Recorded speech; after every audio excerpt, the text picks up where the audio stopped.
It's the Sound of Ideas Reporters Roundtable from IdeaStream Public Media. I'm Mike McIntyre. Thank you so much for joining us. Protests continue over the immigration enforcement crackdown now centered in Minneapolis, where 2 citizens now have been shot dead by federal agents. Worry is building that the crackdown may be headed Ohio's way, as the temporary protected status of Haitian immigrants is set to end. Springfield, near Dayton, has a sizable Haitian population, 15,000 out of 60,000 residents, that became the focus of President Trump's derision when he was on the campaign trail. The former CEO and top lobbyist for First Energy are now on trial in Summit County Common Pleas Court, accused of bribing officials in the HB6 corruption fiasco. Legal pot is raking in big money for communities where dispensaries are located. Akron collected more than $800,000 from a year and a half of sales. Cleveland, more than $700,000. We talked last week about the coming winter storm. Well, it came and went and left us with piles of snow and frigid temperatures. For many students this week, school is still out. And they have Punxsutawney Phil in Pennsylvania and Buckeye Chuck in Ohio, but you don't have to consult a groundhog to know when winter will end. You can just go fish. Benny the Bass from Buckeye Lake will make his prediction tomorrow, 2 days before Groundhog Day. And joining me to discuss these stories and more from the wintry week that was, IdeaStream's Deputy Editor of News, Andrew Meyer. Hey, Andrew. Morning, Mike. Good to have you with us. And also our environment reporter, Zaria Johnson. Hey, Zaria. Good morning. Happy to be here. Good morning, and happy to have you here as well. From Columbus, a woman for whom winter is over when she says it's over, State House News Bureau Chief Karen Kassler. Hey, Karen. It's ending because we've got the trucks going. Yeah, well, we were going to mention that later, but I knew you'd bring it up right away. The trucks are loaded and headed to Arizona for spring training, and that's what makes Karen excited. Pitchers and catchers. Pitchers and catchers are coming in next week, but very good. They're on their way. All right. Well, let's get ready to roundtable. Springfield, we're going to talk about that. For weeks, the nation's flashpoint over immigration and enforcement has been Minneapolis, where 2 protests have now been shot dead by federal immigration officers. Concern is now ramping up in Ohio, where leaders worry that a surge of immigration enforcement is coming to Springfield near Dayton. The temporary protected status of thousands of Haitian refugees living there is set to expire Tuesday. Karen, that's something Governor Mike DeWine says shouldn't happen, and there still is a chance, I suppose. There's a judge that could rule that their status continues. But the governor is concerned just about the idea that their status is ending. Right. I mean, the discussion has been all along that these folks from Haiti are on temporary protected status in the Springfield area, not only to escape the violence, gang violence in Haiti, but also because the community needs them. There are businesses that are employing these folks who say that if all of these people leave, it's going to have a huge impact on Springfield's economy. And so I think that, it's been interesting to watch DeWine on this because DeWine has close ties to Haiti. He has a school there that's named for his late daughter, Becky. He and his wife, Fran, have done a lot of work in Haiti, visited many times. And yet Haitians in particular, were the target of President Trump and Vice President J.D. Vance in 2024 when they were running with these false and racist rumors about pets and Haitians in Springfield. Right. That was that's one of the reasons I think there's this concern, not just that there's a sizable population and that their status is expiring, but that the president and the vice president after that have put Springfield in the crosshairs. We had long conversations here about whether they're eating pets, meaning the Haitian immigrants there, which was the accusation that was made. So you can understand why they'd be unsettled over this. Yeah, and I mean, you've had even Senator Bernie Moreno has said that he was in favor of TPS ending for Haitians in Springfield area back in 2024. When my colleague Sarah Donaldson talked to him just yesterday, he said that he doesn't expect a huge operation from ICE in Springfield because he expects that a lot of people have self-deported, that they have known that this was coming, the February 4th deadline, and they have left.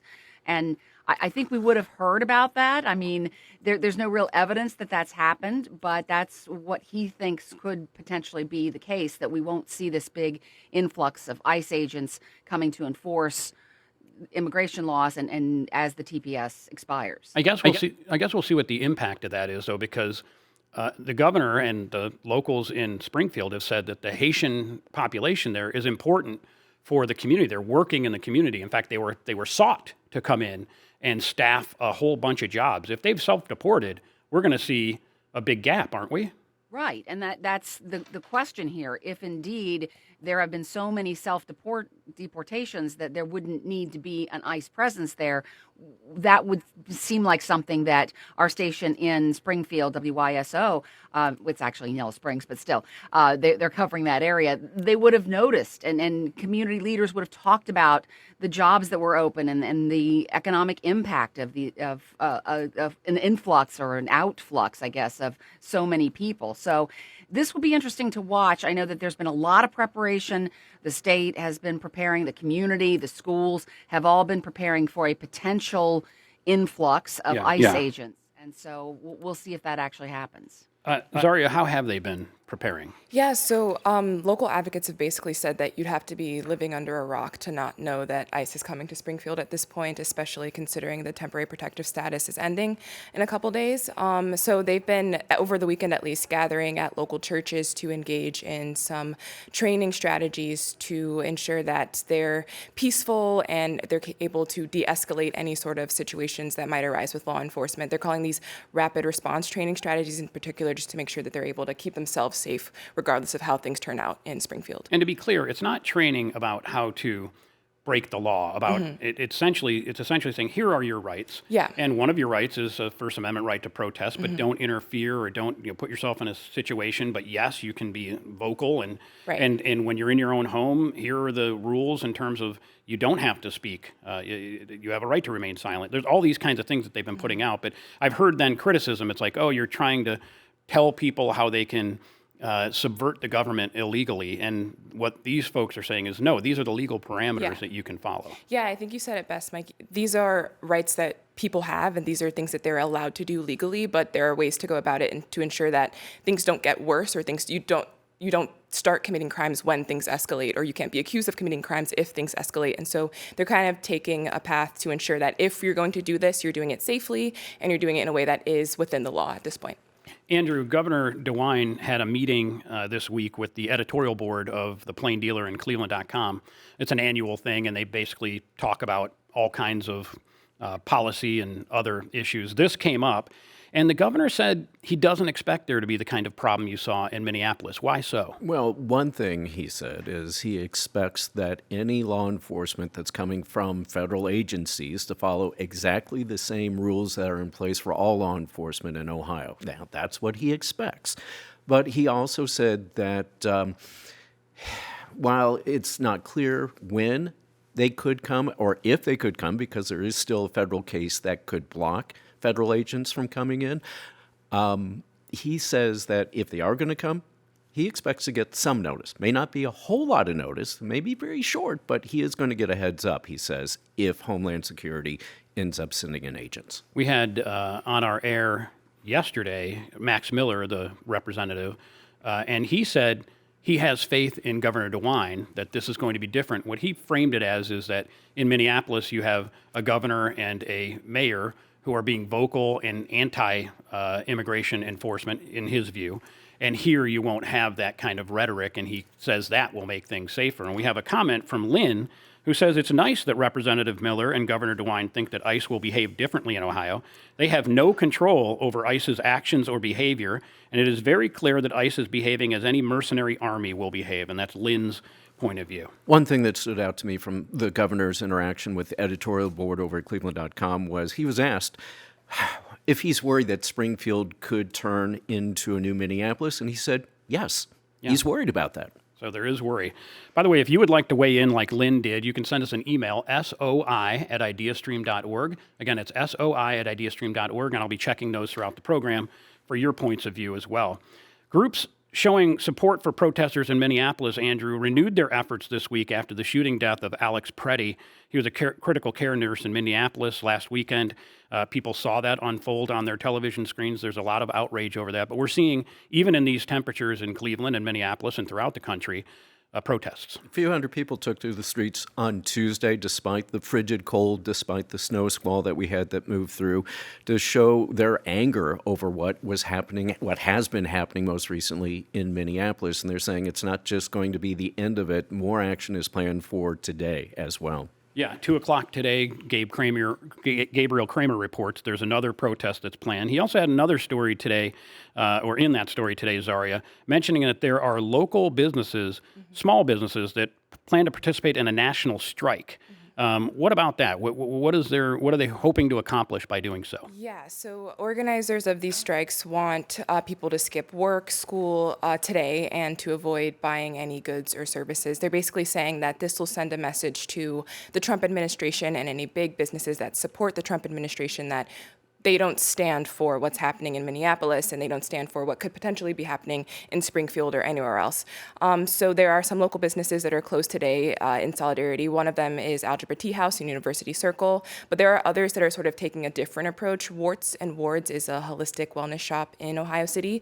They're staying open today, but they're not making any sales. They just want to be a community space for people to gather if they need to. And I think there are a couple others that maybe can't close because of financial reasons, but have chosen to donate a portion of proceeds today to different organizations. So that's the overall stance and the overall message. I think there is another rally today in Akron at 5 p.m. in Highland Square for anyone that might not be in And this is Cleveland. not an exhaustive list. There Yeah. may be many others as Just to well. start. And you know, if you're interested in that, consult, I guess, your local community Facebook page, which Right. is probably where it's listed. And I think that's the one thing that we're really watching for today is the greater spread of these protests. Does it become more than just a few hundred? Is it a few thousand? Does it rise to the level of the No Kings protests that we saw last year? We're going to be watching very closely and keeping tabs on this. And Karen, I know you have a state focus, but on the national level, there was talk of a government shutdown. There still may be a temporary one, but we heard yesterday news that there might be a deal with the Democrats and Republicans there where they will pull out the funding for DHS, for the Department of Homeland Security, allow funding for 5 other areas to be put forward, and then have negotiations about how DHS and how immigration enforcement is being handled. Yeah, this is interesting because ICE has been funded in previous budgets and previous legislation, so they can't cut out all funding for ICE. And that's, you know, obviously there are some Democrats, I think all Democrats at this point, who've been saying they want some change in funding for ICE over all of the incidents that happened, including the 2 fatal shootings in Minneapolis. So that's one thing that could result in some sort of a deal on this partial government shutdown. I should add here, too, that this TPS ending for Haitians could potentially not happen. You did have the Ninth U.S. Circuit Court of Appeals ruled this week that the termination of TPS for people from Haiti and Venezuela was unlawful. So that is going on in the background of all this. So TPS ending may not be a foregone conclusion, though that is where it is right now. It's set to end on February 4th. And protests are happening. We've got one happening here at the State House today at 3 o'clock. So those are continuing, and I don't think the end of TPS for a group will end the protests. I think people are determined to go out and show their frustration and anger over this. What impact might that have then on immigration bills that have been languishing in the legislature? Would the activities that are happening in Minneapolis and the fears in Ohio somehow ramp up these bills, which Democrats hope don't come to the floor? It really depends on how big an issue immigration is for Republicans. It has been a winning issue for Republicans for many years, but the public opinion on how the U.S. is handling immigration has started to change. And so, you know, the talking points from Republicans really do, especially in election year, kind of give you a sense of where things might go when it comes to bills on immigration. I mean, we've got bills. There's a bill that passed the Senate that's awaiting action in the House that would ban sanctuary cities, essentially, which would overturn any local laws that prevent cities and communities from cooperating with federal enforcement of immigration laws. But you've got other bills, one that would require the collection and reporting of the immigration status of patients at hospitals and students at schools. You've got other bills that are kind of waiting that, you know, there's only so much that the state can do when it comes to federal immigration laws, but the state is definitely looking at some of the ways that they can be part of this discussion. And the question, of course, remains whether that will be something that people want. And then one last issue on this, and that's birthright citizenship. Bernie Moreno and Congressman Jim Jordan have added briefs urging the U.S. Supreme Court to uphold a presidential executive order that ends birthright citizenship. What is the reasoning for the Ohio legislators to do that? Well, it's this is a really interesting issue because birthright citizenship seems to be one of those things that's just absolutely it's a constitutional amendment, but the thing from Marino and Jordan says that there's widespread it says that the Constitution, that 14th Amendment, should be interpreted to exclude children who were born to parents who are in the country illegally or temporarily. Because obviously, if your parents, no matter your parents' status, if you're born here, then you are a U.S. citizen. So that will be a big discussion, I think, and very interesting to watch. All right. Moving on, jury selection began this week in the trial of two former First Energy executives accused of being the architects of the House Bill 6 bribery scandal, in which they bribed politicians and got legislation passed that bailed out their financially struggling nuclear power plants. That's the accusation. The trial is expected to last for 2 months, and opening statements could happen as soon as today. Karen, can you sketch out quickly how prosecutors say the bribery scandal worked and how the passage of HB 6 helped First Energy? Basically, prosecutors have said, and these are state charges, not federal charges. Yes. We had federal charges that have put Republican former House Speaker Larry Householder and the former chair of the Ohio Republican Party, Matt Borges, in jail. So that's different. These are state charges against former First Energy executives Chuck Jones and Mike Dowling. And basically, the argument has been that they bribed First Energy, through them, bribed state officials, including Householder and former Public Utilities Commission of Ohio Chair Sam Randazzo, to basically get House Bill 6, the nuclear power plant bailout, through the legislature and make sure that that moved forward. And so that's the whole argument here is, did they actually commit bribery and violate state law? There are a lot of people that are on the list as possible witnesses, including Governor Mike DeWine and Senator John Husted. By the way, both of them apparently had dinner with these executives just hours before they then went to Sam Randazzo and apparently arranged for this bribe. They're not charged with anything, but there might be some questions. Do we have any idea if they're going to be called as witnesses? They're on the list, and obviously the list needs to be submitted, but we don't know. I mean, again, they've never been charged, and the trial will be something to observe here in terms of the people who actually do get called and do testify here. And this is kind of a mirroring of federal charges against Jones and Dowling as well. They are facing federal charges as well as state charges. And that's going to potentially be important. I mean, when you start talking about pardons and things down the road, obviously, if they're convicted on state charges, same with Larry Householder, convicted on state charges, then a pardon from President Trump won't help them in regard to that. Okay. We're going to take a quick break right now, and when we come back, we'll talk about the long effort to dig out from last week's snowstorm and the brutally cold temperatures that are sticking with us. My thermometer today said -7 at my house. That was pretty darn cold. And you can join us, by the way. Tell us what you think at soi@ideastream.org. This is the Sound of Ideas Reporters Roundtable, and I'm Mike McIntyre, and we will be right back.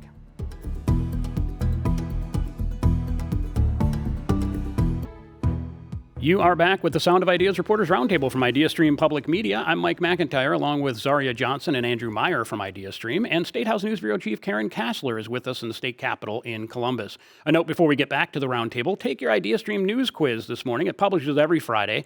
Test your recall of the news of the week, produced by IdeaStream, the State House News Bureau, and the Ohio Newsroom. You'll find it right on our homepage, or you can go directly to ideastream.org/quiz. The deep freeze over the last weekend will stay around without an invitation as we flip to February. It's the longest stretch of Arctic temperatures we've seen in years. The deep cold also made it tough to dig out from last weekend's heavy snowstorm and complicated plowing roads. A combination of the numbing cold and slushy roads led to school closings for several days, and a number of schools are closed again today. Karen, I'd like to start with that, the school closures. Many are wondering if students have to make up the time, but more than a decade ago, schools moved off the 5 calamity day thing where they had to start making them up if they have more than that. And the current system is more based on hours. They have a lot of cushion built in, right? You see delays quite often. Instead of just canceling for the whole day, there's a delay, and that allows them to do that cushion there. And so school districts are now in that process of trying to figure out how to make up all of those hours that were missed during this storm. And you've got districts that were out for the entire week. You've got districts that were out a day or two. So this is going to be a potential issue for a lot of school districts around the state. It seems, Andrew, though, that they do have some cushion, these schools do, but they've got to really keep an eye on literally the number of hours their students have been in session. Some of that cushion is accounted for by teacher instruction days and parent-teacher conferences and things like that. So they do have some extra hours built into this. But then they're going to have to figure out if this keeps going and going and going, like it feels like it is endless.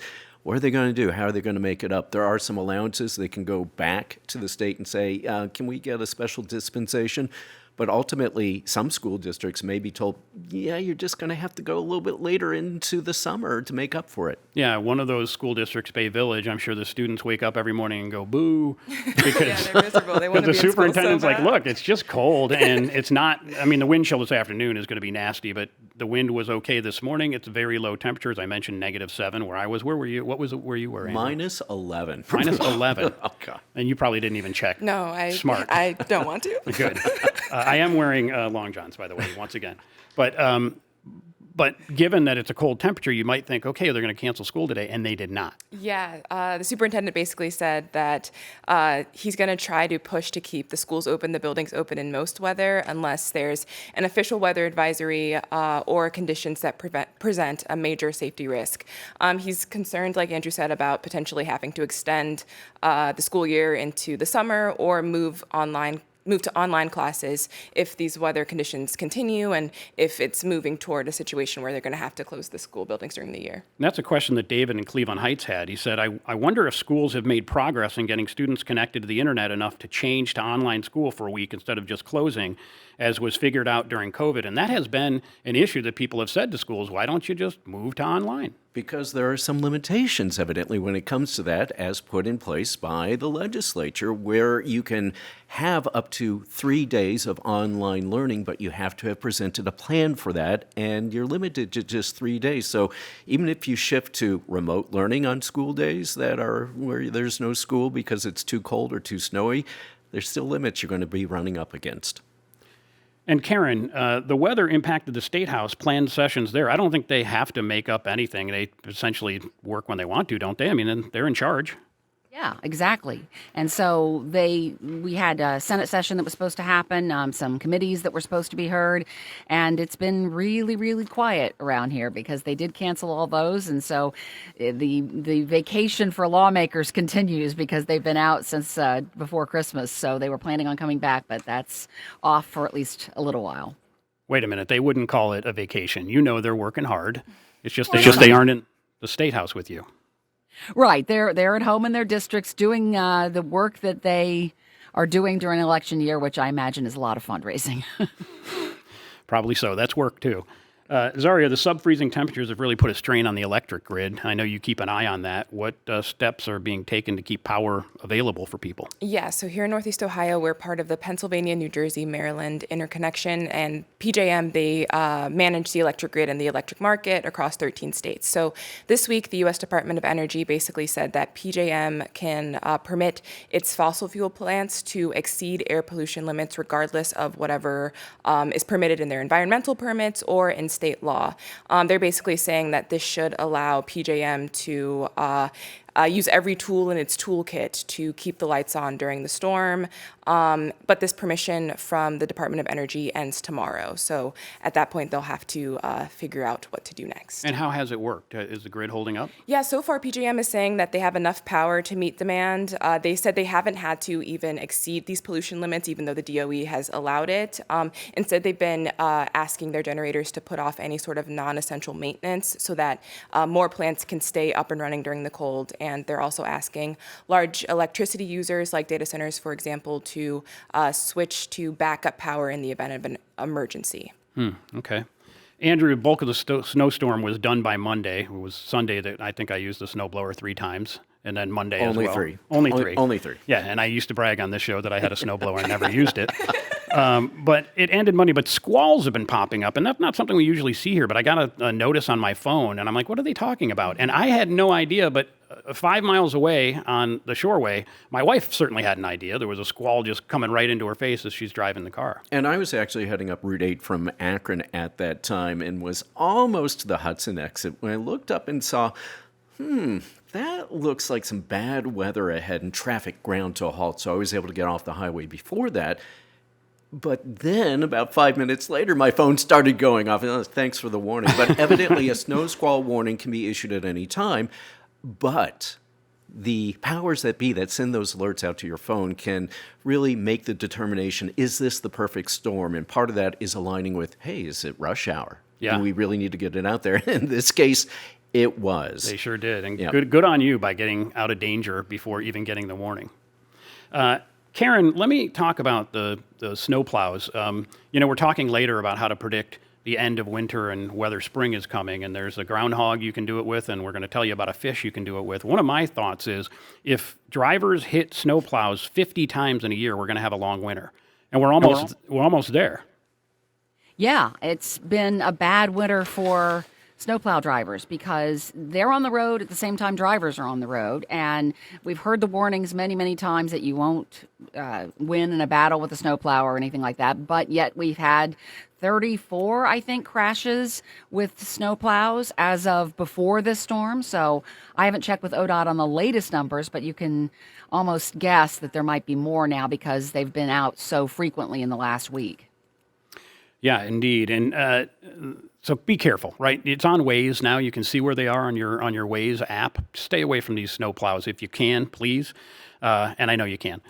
The other thing, though, there is a snowplow story that I just loved this week, Zaria, and that is a snowplow driver who plowed the way for an ambulance where there was a sick child aboard. Yeah, it was down in Cincinnati, and the driver's name is Joe Esty, and he said that he basically had just started his shift when he got a call that this ambulance was having a hard time getting through the snowy roads and needed help getting through. Inside the ambulance, there was a baby boy who needed to get to Cincinnati Children's Hospital Medical Center, and Joe was able to clear miles and miles of roadway while the ambulance followed behind, and he said it was the most important trek of his career to date. Yeah, it's just an amazing thing to imagine an ambulance right behind the snowplow. Yeah. And you know how bad that snow was. There's no way you could get through it if you weren't on a plowed road, and all the roads weren't plowed yet, but they had their own personal path. Yeah, I'm sure I could only imagine how appreciative the family was too, and again, how that could have felt for Joe starting his day For with sure. with that ambulance ride. Well, way to go, Joe, for sure.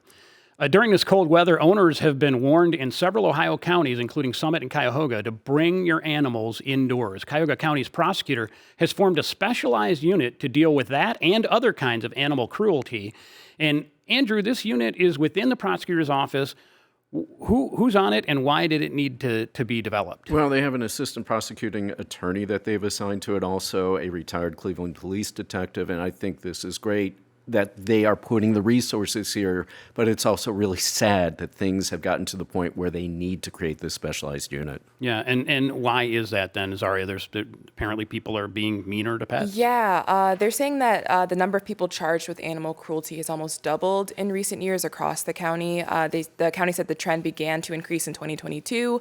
That year, there were 25 people charged. By 2024, there were 40 cases. And last year in 2025, there were 71 cases. So overall, they've seen a 78% increase in these animal cruelty cases. Okay. Well, the money started rolling in now for Northeast Ohio cities, really cities across Ohio, that have allowed recreational marijuana dispensaries in their neighborhoods. Weed was legalized by voters in 2023. Sales began the next year, and cities saw the first proceeds from the first year plus of sales. So, Zaria, what does that mean for, let's just pick Canton and Akron. They're the two big communities in our region. How did they do? Yeah, so Akron received $823,000 from sales between August of 2024 and November of 2025. And Cleveland reported receiving more than $740,000 from the first year and a half of recreational marijuana sales. Andrew, why you are down in Akron? Why are people smoking more pot in Akron? I can you don't neither know. confirm nor deny that. That's all I'm going to say. Maybe there are more dispensaries, more are opening up. But we're seeing, though, that this is definitely a boon for these communities. And as time goes on, we have officials from both cities saying they expect these revenues to grow.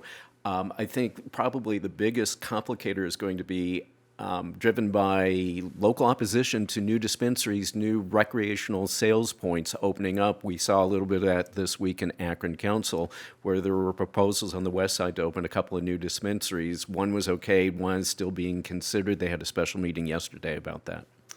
And Zaria, what happens with this influx of money? Is it earmarked for something in particular, or can it go into a general fund? Yeah, so city officials in Cleveland said that the money will be used to address various community needs in the city, but they haven't yet decided exactly what the funds will be used for. And I think the last time I was on Roundtable, there were a couple other local municipalities who had a similar perspective. Once we get the money, we'll figure out kind of where to best allocate it at that point. All right. Dr. Tom Mihaljevic, President and Chief Executive Officer of the Cleveland Clinic, said the clinic made money last year and did better financially than forecasted. He also said he believes there's a capacity in the community for the clinic to build a level 1 trauma center, though there are already 2 in Cleveland and a lot of opposition from one of them, Metro Health, who says we don't need a third. There isn't an audience for that. But Mihaljevic, Zaria, says there is capacity. Yeah, he said that the clinic went through this reorganization process several years ago that brought about a lot of financial success, a lot of revenue growth, and an increase in patients due to the complexity of care that the clinic is able to provide. He said that they made $18 billion last year, ended the year with $18 billion in their operating revenue Yeah. and an operating margin of more than 4%. He said that this new level 1 trauma center will be able to bring in both children and adults to provide a full range of emergency services. And he says, as is, without having that trauma center, oftentimes patients come in and then have to be sent to a different hospital system without this trauma center in the clinic specifically. Right, so it sounds like a business decision. We want to have that business. On the other hand, Metro Health is framing this as a community decision, and the head of the Metro Health system, Dr. Christina Rager, said they haven't made a case for the need for this. Yeah, the Metro Health CEO is basically saying that any decision to bring on a third level 1 trauma center at this point should be driven by community need. And they haven't seen that at Metro Health. They're also saying that the clinic hasn't, like you said, Mike, presented where that need is coming from. She said that specifically the clinic hasn't explained what input from first responders or community stakeholders have advised the plans for the trauma center at this point. And she said that she's worried that it could harm patients overall in terms of patient outcomes or potentially drive up costs for care here in Northeast Ohio. And I just changed the president of Metro Health and the CEO's name. It's Christine Alexander Rager. It's not Christina. Okay, sorry about that, Doc. All right, the Canton Board of Education approved big cuts this week, shaving nearly $18 million over the next 2 years from its budget. Andrew, the plan includes a number of staff cuts that was expected, but now they finally codified that. How will they navigate those staff cuts? Well, they're going to hope to eliminate as many positions through attrition as possible, but they still say, the superintendent says, that layoffs are going to be possible. They are dealing with some serious economic headwinds. They have known for some time now that they were losing a combined total between federal and state funding of $8 million that they had been counting on this year and again next year. So that is what's driving it. They're having to adjust staff. They're looking at school consolidation. Which means building closures. Building closures. Yeah. They already have bonds that have been approved to build new schools, but it is part of a major reorganization of the district. They, like many other districts, especially in urban areas, have been seeing declining enrollment. So there are so many headwinds that they're having to deal with. They also have to deal with trying to finance all of this, and often you go to the polls, you ask for a tax levy, a property tax levy. Clearly, there's a lot of anti-property tax levy sentiment, so many of them are being rejected. Yeah. Some communities, though, now, school districts in their communities are saying, let's go for an income tax instead. And Connor Morris, our education reporter, has been doing some good reporting on this, digging into districts that are looking at exploring the income tax versus just getting another levy. And the significance of the income tax, it's what it sounds like. It's on your income. It's not on your property taxes. But that may be an easier sell, some of these districts feel, because you're not looking at driving up people's property taxes, especially people who are fixed or limited incomes, like seniors, farmers, business owners, who could really be hit in the wallet by property tax levies. New Philadelphia is one of those communities that's Also, doing that. Parma and I believe Willoughby, Eastlake, all considering income taxes. Definitely growing in popularity. Agencies that seek to help homeless people locally are saying they're concerned that homelessness will continue to rise due to federal funding cuts. And boy, what a horrible time now to be someone who is unhoused. The annual point-in-time count performed this week likely will show an increase, with more to come, they fear, but they don't have the numbers quite yet. Still, Andrew, a number of agencies were out there conducting their counts, and the indications are, because of the number of people that are going to shelters and for other reasons, that when those numbers come in, we're going to see an increase, and they expect it to continue. Yeah, the U.S. Department of Housing and Urban Development specifies that cities need to conduct a point-in-time count every year, and they set aside a week.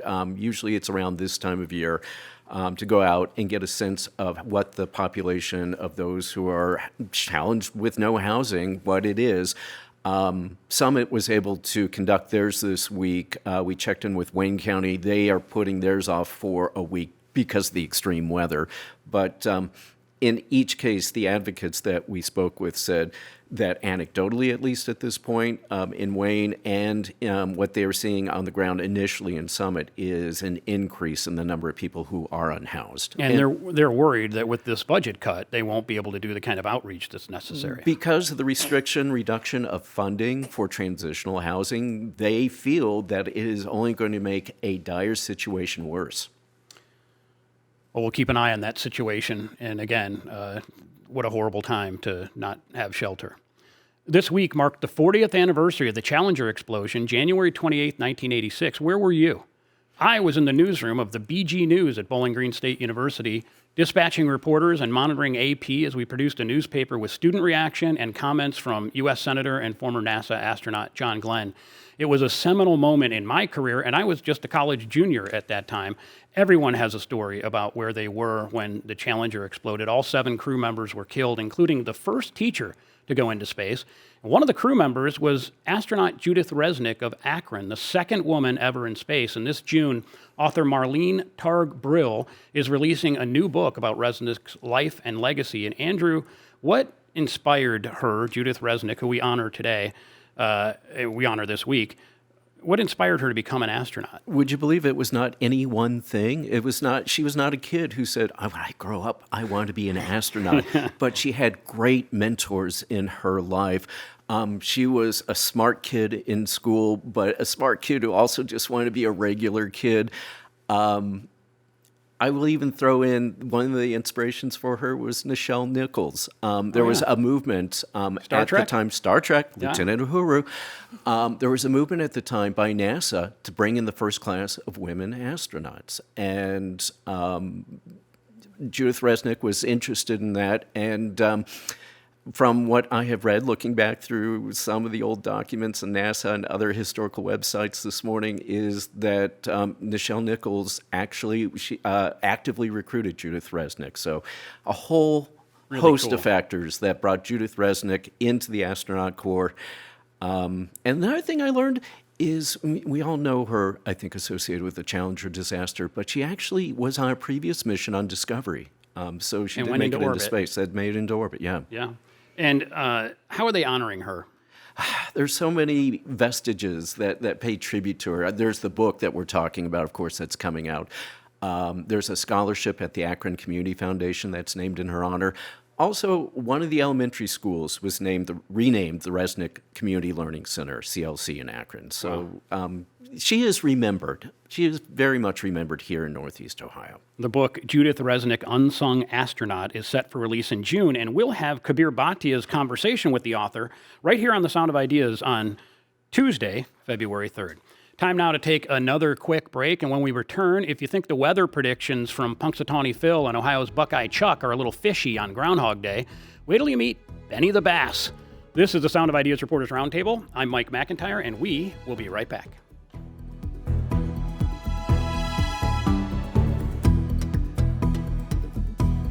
Welcome back to the Sound of Ideas Reporters Roundtable from IdeaStream Public Media. I'm Mike McIntyre, along with Karen Kassler in Columbus, and across the not really a round table from me is Andrew Meyer, and next to me is Zaria Johnson. Good to have all of you with us. And let me read some feedback. What people want to talk about today is what we opened the show with, and that is the federal enforcement and how it may come to Ohio. Donnellan says, it's mind-boggling to me that our tax money is used to pay for a paramilitary force that the vast majority of us don't want.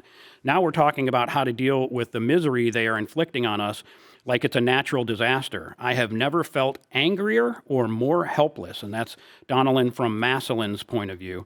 We also have from Tom, aside from not shopping or skipping work today, you can also sell all of your stocks, move your retirement funds out of stocks, and even pull money from your bank. The sudden shock of liquidity in the markets would trigger a downturn and send a very clear message that Congress would feel in their pockets. I'm afraid you would feel it too, and I'm not sure people at this point are ready to make that step. Appreciate your thoughts on that, Thomas. Also from Mike, interesting that Trump threatened to take action in Iran for protesters in the streets being killed by the government, but does little for Americans being killed here. And that's Mike's point of view. And then finally, a thought from Daryl. He says, if folks are being lawfully deported, what happens to the children of those deportees who were born here? Are they going with their parents or staying?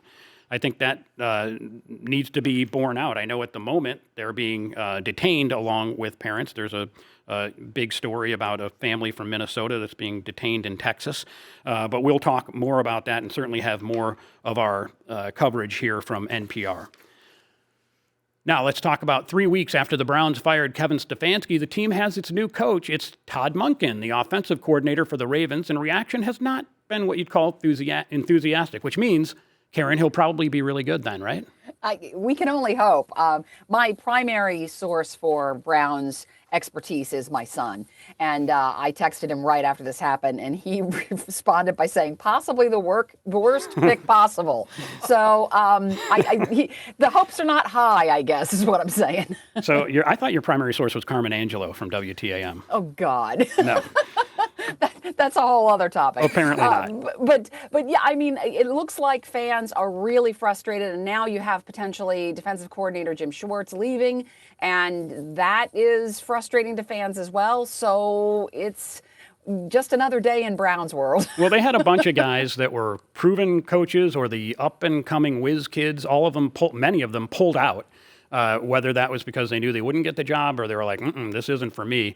At the end, I think this Nate Scheelhaus, who is a passing game coordinator for the Rams, a lot of people thought, okay, he's very young, 35, but he might be the kind of long-term future. Maybe that's what they're disappointed about. I would say this, give the guy a chance. I mean, he's coming in. Sure. There's been a lot of coaches, a lot of not successful coaches, and maybe he'll be one of the successul ones. There have been a lot of coaches and a lot of quarterbacks and a lot of changes over. And a lot of losses. Yes. All right, well, let's talk about what you like. You don't hate the Browns or anything, but this is your bread and butter here, and it'll warm you up. The Guardians packed up their equipment trucks to head to spring training in Goodyear, Arizona. The first workout for pitchers and catchers is on February 12th, which I guess is their birthday present to me that day. Karen, it's less than 2 weeks from now. Are you giddy with excitement? It's my Valentine's Day present, you know? my guys are back. It's so exciting. I mean, I can't... When baseball ends, it's just winter, for the next couple of months. So this is really exciting, and I think we've got a great team. We signed Jose Ramirez. We've got a great team. Yeah, let's talk about that guy. So, he was here for a long time. He signed a contract that was under market value, and then we hear this extension, and he has a press conference in which he says, the reason I signed it is I intend to be a Cleveland Guardian for life. I'm going to stay here. And you don't hear that much in the Major League Baseball circles anymore. No, you don't. And I think the fact that he did a press conference really shows how big this was, not only to him, but also to the organization. I mean, he's a great player. They're going to build a statue to him eventually, and it's so exciting that we locked that down. Now let's lock some other people down and let's move forward. Well, I remember also Frankie Lindor at the time was the shortstop, and he did the other thing. He said, the Mets are going to pay me ungodly amounts of money, and I value that more than, I don't know, what's he going to make? Only a couple $20-30 million a year, something like that, to stay in 25 Cleveland? million, only $25 million a year. How do you get Only. by on that? But still, he has value in other places. He could have gone other places. I mean, you mentioned Lindor. Looking back at Jim Thome, I mean, there's a statue to him, and yet he left Cleveland for money. So, Ramirez made the choice. He said his family likes it here. He wants to be here. He's what did he say? 50% Dominican, 50% Cleveland. I think that's what it was. I love it. And I love that. That is, you don't see that in baseball that often because so many teams and the money drives what teams look like now. And this is real loyalty that fans just, opening day at home, fans are going to go crazy. You mentioned the idea that there will be a statue to him one day. It'll clearly be shorter than the Jim Thome statue, just based on stature. But also, I wonder if maybe the pose for that shouldn't be him at bat as Thome was, pointing his bat. It shouldn't be anything like that. It should be the moment that he knocked down a guy at second base and made Tom Hamilton say, "Down goes Anderson." Would that be? That was a moment. I mean, there are so many moments with him. He is, I think, one of the more. I mean, he's just a character. His interviews are fun to watch. He clearly loves the game and loves playing, and that's really. I mean, why wouldn't you? If this is your job to play baseball, how wonderful is that? And he seems to be completely embracing that. Yep, love him. Good stuff. All right, we also love Benny the Bass. I don't know if you guys know about this guy, but I just learned about him this week, and I love that fish. In this age of Doppler radar and up-to-the-minute updates on your phone, Monday brings old-fashioned forecasting. That's Groundhog Day, and you know about that. In Pennsylvania, Punxsutawney Phil. In Ohio, lesser-known cousin Buckeye Chuck. They'll predict how much longer winter will be based on whether they see their shadows. But getting the jump on them is Benny the Bass of Buckeye Lake. And I'm not sure he casts a shadow, and I'm pretty sure he wouldn't be able to see it if he did. But he makes his prediction tomorrow at Winterfest. And Zaria, how in the heck does a fish predict when spring will come? Yeah, it's pretty complicated, pretty sciencey, so if you can bear with me for a second. Benny's tank is placed into a boat on the ramp of the lake, and at 7 a.m. tomorrow, festival organizers will drop in live minnows right into his tank. So if Benny eats the minnow and eats a minnow, I think in under 3 minutes, we'll have an early spring. But if not, we'll have 6 more weeks of winter. Okay, we need Benny to be hungry. They better Benny, not please. be feeding I hope he's Benny. starving. I can't do this anymore. Need to warm up the tank. It's going to be 4 below tomorrow morning. at 7. No He kidding. might not make it out. He made it sort of freeze in place. It's not fair. That is a sign that winter will be longer, for sure. Anyway, I just love the story. So there you go. We got Buckeye Lake. We got Benny the Bass. So check that out tomorrow. We'll obviously lead the program with that on Monday, and perhaps we'll discuss it for hours on Yeah, let's on have Benny Friday as on. well. Let's have Benny on the show. That'd be great. The opening ceremony of the Winter Olympics will be held a week from today in Milan, Italy, which is jointly hosting the games with the city of Cortina. And that means curling will once again be taking up the screen. Yes. And taking up screen time from fascinating viewers. Andrew loves it because he did it once. It just so happens you can learn about the sport and slide a stone or two right here in downtown Cleveland. Is that really true, Andrew? Is it like right down Superior Avenue? No? Well, probably Close. today it could be, but next Wednesday it's going to be, I forget exactly the location, but they have one more chance Public Square. to get on the sheet and throw the stone and place it in the house. Yeah, Wednesday the 4th from 6 to 8 p.m. Yep. It will be at the skating rink at Public Square, and you can get a chance to learn how to curl. And I suppose if you're really interested and can't make it, it's being done in conjunction with the Mayfield Curling Club. They've got year-round facilities over in Warrensville Heights. I'm thinking I might be going over to check it out.